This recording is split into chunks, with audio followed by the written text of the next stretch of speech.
In this video, we'll be focusing on how free energy can be related to equilibrium, how thermodynamic information can actually give us information about the equilibrium of a reaction. So, for instance, up until now from the last video, we saw that if the value of delta G naught for a reaction is greater than 0, meaning if it's a positive value, our reaction would be non-spontaneous. So what that means that if a reaction is non-spontaneous, let's say we have a reaction where some reactants are getting converted into products. So if this reaction is non-spontaneous, what that means is that it's not going to happen on itself, by itself. Whenever it does, it tells you that the equilibrium will lie close towards the reaction. What does that mean? So this reaction is non-spontaneous, so it is not going to happen by itself. So which reaction is actually favored? Which of the reaction is spontaneous? The reverse reaction is favored. That is the reaction that is spontaneous. So this will happen spontaneously, which means whenever the reaction reaches equilibrium, we would have more reactants present in this case rather than having products. Let's pick another example. So let's say if I have delta G which is less than 0, meaning a negative value, that means our reaction will be spontaneous. So again, if I have reactants converted to products, in this case, my reaction is spontaneous, so it's going towards the products. That means at equilibrium, our reaction will have more products and less of the reactants. So position of equilibrium lies close to products. Many products exist by the time equilibrium is reached and reaction appears spontaneously. So essentially, whatever information delta G gives you about spontaneity of reaction, that can be related to the position of equilibrium of that reaction. And the last part is if delta G naught is equal to 0, that means that the reaction is at equilibrium, which means it is halfway between the products and reactants. When the reaction will be at equilibrium, we should have significant amounts of both reactant and product present at equilibrium point. And the reaction would appear spontaneous, whether starts with reactants or products, because in this case it's at equilibrium. So if we have reactants and products, at one point at equilibrium we will have both reactants and products present at the time. So the reaction is spontaneous this way, the reaction is also spontaneous the other way because the reaction is at equilibrium. Now this is just talking about qualitatively, right?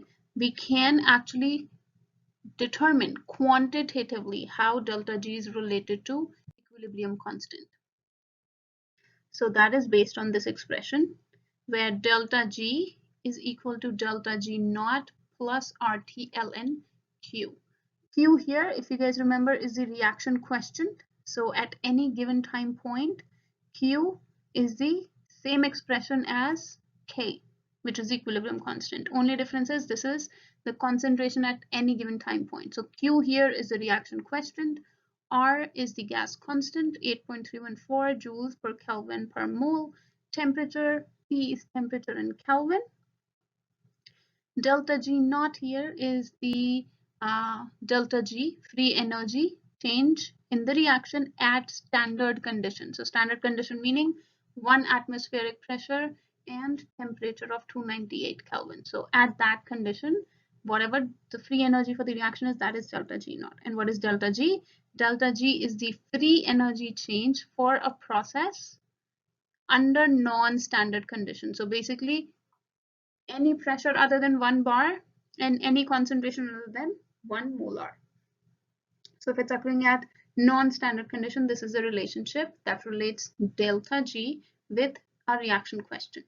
Now, if the reaction is at equilibrium, we know that at equilibrium delta G is equal to 0, and we also know that Q is equal to K. So these are the two relationships that we are aware of beforehand.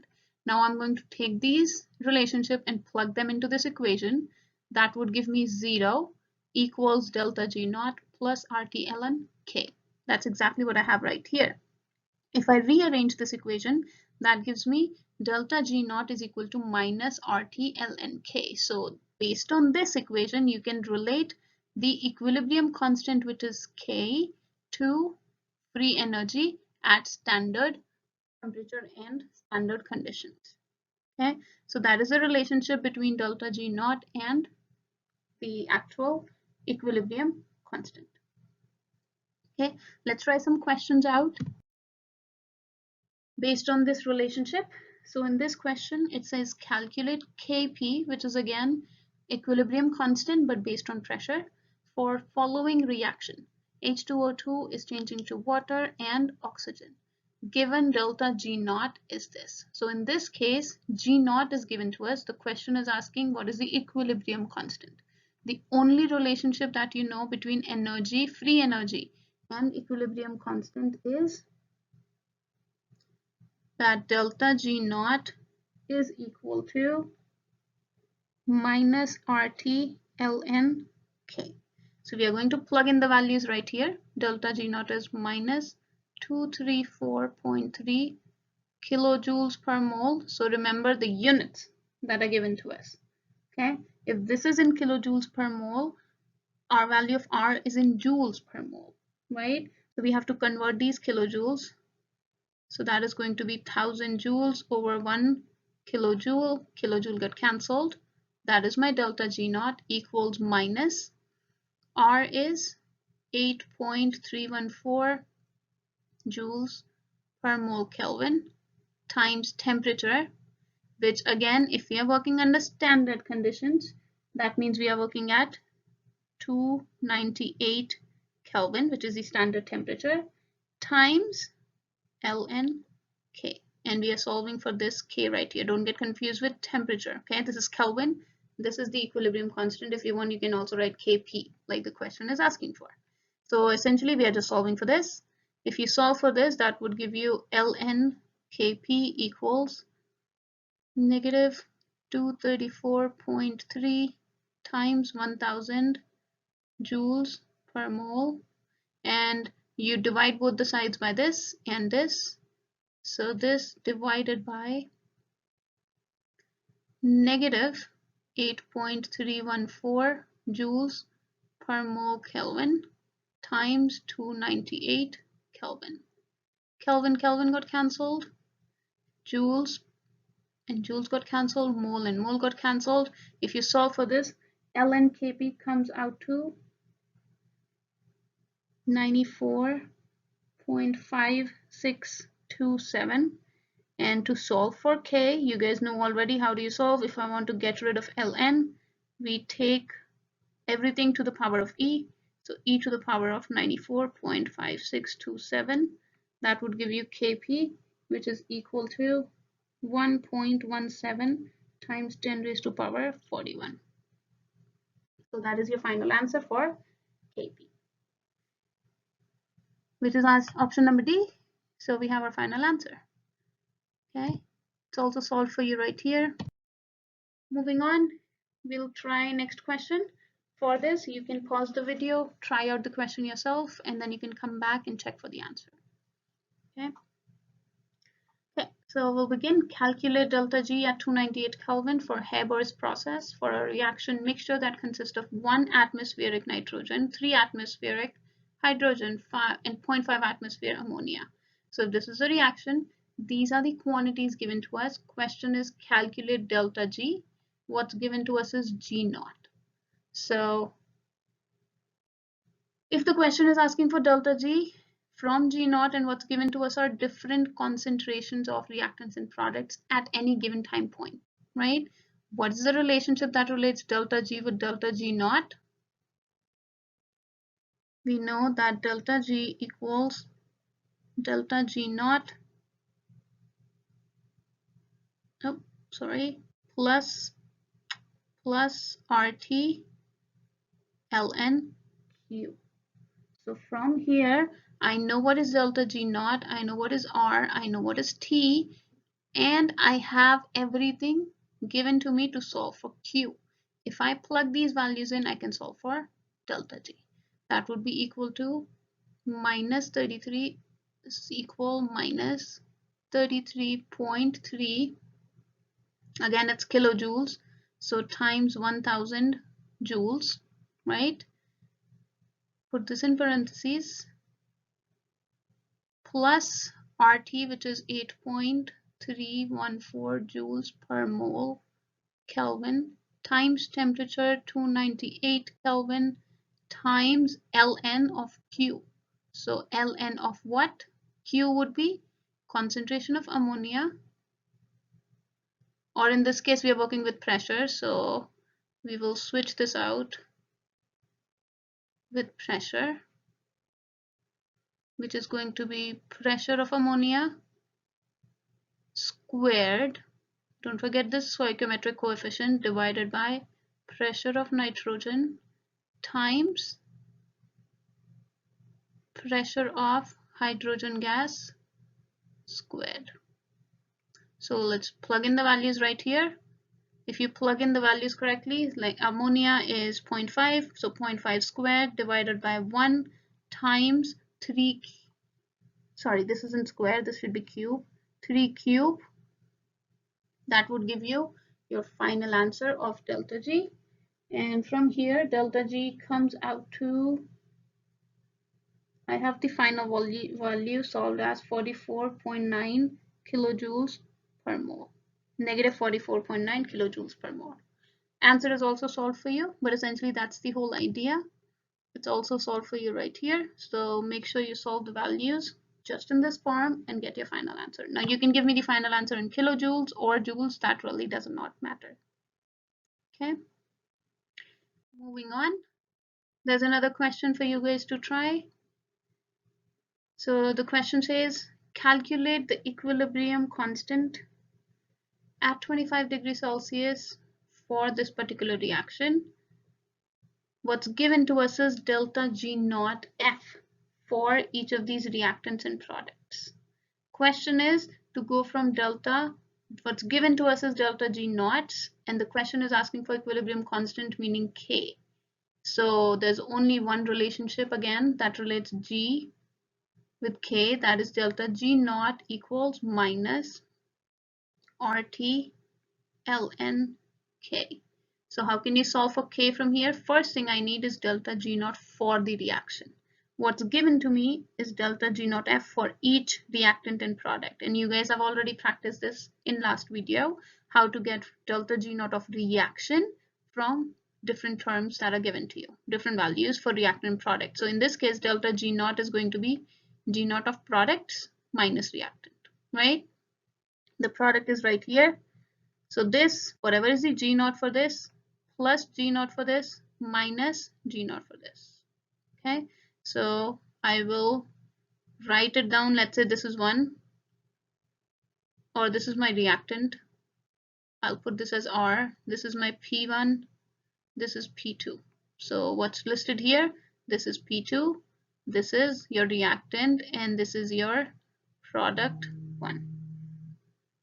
So if you try and plug in the values for product minus reactant, that would give you delta G. You plug that value right here. R, we know T is given to us in question, again 25 degrees Celsius, and then you can solve for K. Okay, so I'll show you the answer now. You can see right here, it's going to be product plus second product minus the reactant. So sum of product minus sum of reactant. Delta G naught will come out to this value.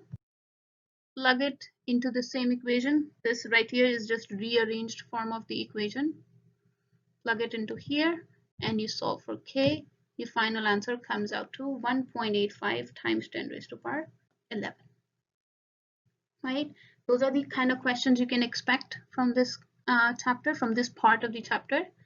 The last thing, I just want to show you these energy diagrams with respect to free energy. So this is specific for free energy. You guys have already seen energy diagrams before, right? Where we have some reactant, amount of energy of reactant, and product energy, right? This is specific for free energy. So for instance, in this case, if this is the graph given to you, the reaction is right here, N2O4 is getting converted to NO2. This is the G naught for N2O4. This is G naught for NO2. So what you see right here, reactants have less free energy than products, right? So what would happen to, what is this difference that you see? This is the delta G naught for reaction. That is going to be difference between products and reactant. So if products have more energy, what would be the sign of delta G naught? It is going to be energy of products minus energy of reactants, which would always give you a positive value. If it's a positive value, that means the reaction would be non-spontaneous and the equilibrium will lie towards, again, we have seen this before, if the reaction is non-spontaneous, it does not go forward in this direction. Instead, it favors the reverse direction.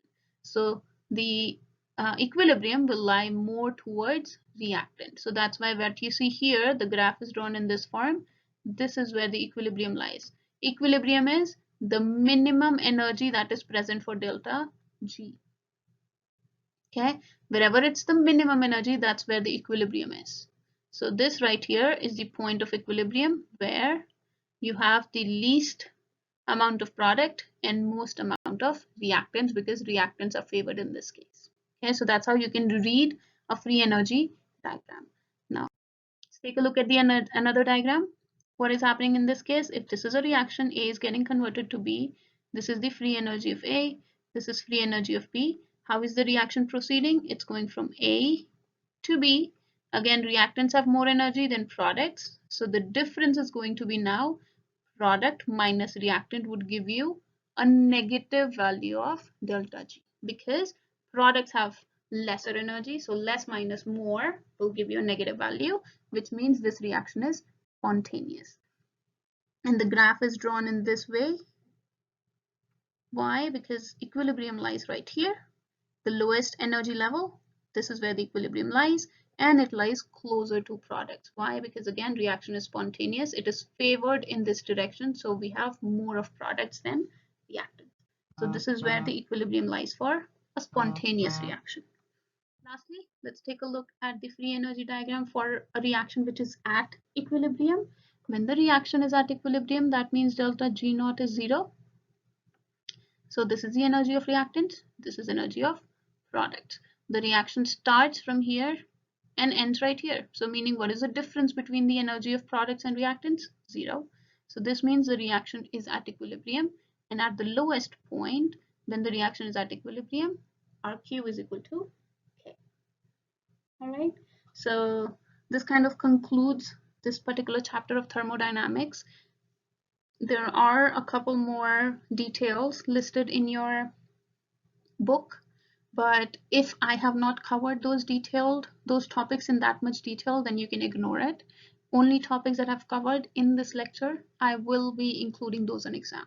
Anything extra that's listed in your book, please ignore those topics. They are going into too much detail about certain things which I do not want to cover in this course, or should not be included in your course. Okay, so that's the end of this particular chapter.